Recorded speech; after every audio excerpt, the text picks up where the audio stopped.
Molavay'dan herkese merhaba. Adobe Audition nedir, ne işe yarar onu göstereceğim, onu söyleyeceğim. Programımızı çalıştırıyoruz.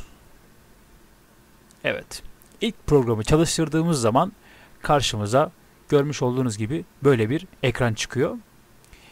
Şimdi Adobe Audition nedir, ne işe yarar ve bu programla neler yapılabilir? Şimdi sıralamak gerekirse bu program ile kendi müziğinizi yapabilirsiniz. Kayıt ve bir projeyi karıştırabilirsiniz. Radyo spot oluşturabilirsiniz. Bir film için ses hazırlayabilirsiniz. Ses parçası düzenlemek ya da derleme yapabilirsiniz. Ve de daha fazlası için kullanabilirsiniz.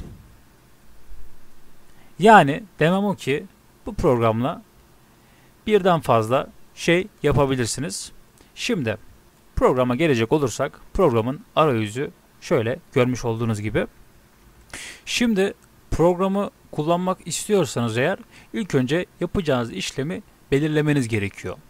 Şimdi şurada iki tane seçeneğimiz var. Biri waveform, diğeri multitrack. Multitrack'te birden fazla kanal açabileceğiniz yayın açabiliyorsunuz buradan. Waveform ise tek kanallı diye geçiyor. Yani siz sadece seslendirme yapacaksanız eğer şu kısımdan waveform'u seçebilirsiniz. Daha profesyonel bir şekilde şarkı yapacağım diyorsanız eğer şu kısımdan multitrack seçeneğini seçebilirsiniz. Şimdi daha önce ben bu tarz bir program kullandım. Kullanmamın amacı da şuydu. Mikrofonumdan gelen bir cızırtı sesi vardı. O cızırtı sesini gidermek için bu tarz bir program kullandım.